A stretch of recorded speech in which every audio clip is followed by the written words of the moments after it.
Hello to you from the International Conference of the Institute for National Security Studies.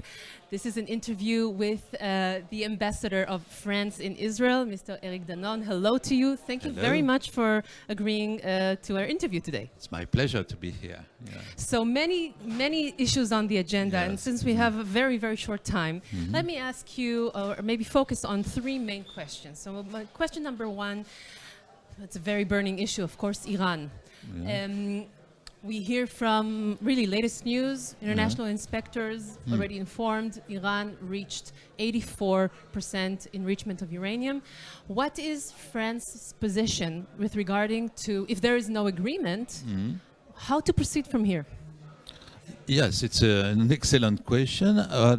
Let me say just before, very shortly, that we do consider that it has been a mistake for the United States to get out of the JCPOA, and that the situation would have been totally different if not. Okay, so now... This is how it is at the moment. At the moment, how it is.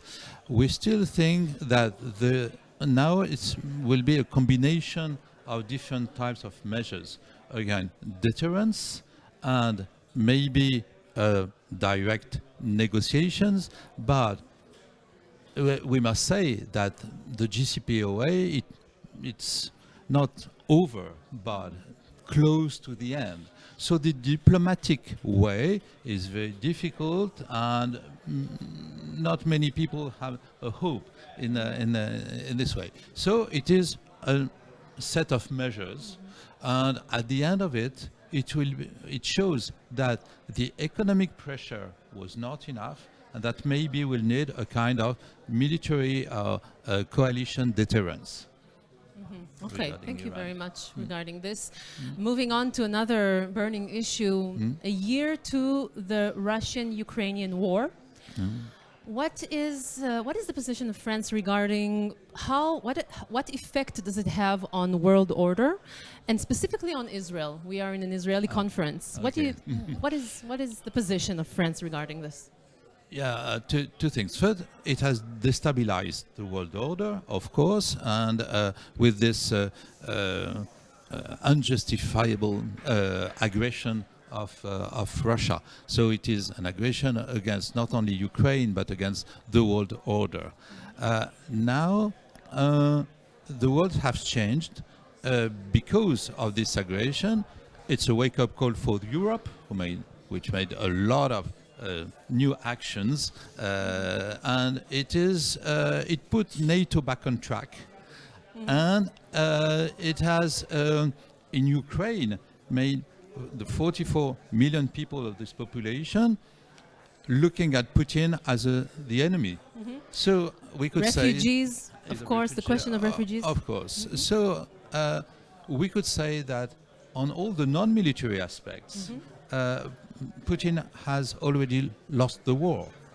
Now, coming to Israel, Israel is a very specific position. It is on the side of on the western side, I should say, and solidarity with Ukraine. And on the other side, it is difficult to go directly against Russia because, of course, two things: Israel needs Russia for its own security, and there's about, I think, 600,000 Jews in Russia. So there could be a pressure. We see that with the Jewish Agency months ago. So Israel has to continue its own way. I think it does it really in a smart way. Maybe we demand to Israel to make a little bit more in terms of towards the West, you mean? Towards the West and towards Ukraine with new military materials and the weaponry, etc. But we do understand the difficulty for Israel to find the way regarding its own interest. And okay, thank you. Last question, with your permission. Latest wave of terror in Israel, and of course what is happening in the West Bank, the illegal settlements, the position of France regarding the current situation in Israel. Oh, you know, we do consider that as long as this problem of Israeli-Palestinian issue is not fixed. The Middle East cannot be calm. Now, on the ground, we condemn, and we did it all the time, all the terrorist attacks against Israelis, and at the same time, but it's not symmetrical. It's not the same thing. We condemn all the new settlements, the way the settlers act against the Palestinians, etc., etc. So we don't put it on the same footage, not at all. But we can see that the violence is fueled with many actions that we don't like at all, and we are trying to have, in a cooperative way, a dialogue with the Israelis and with the Palestinians.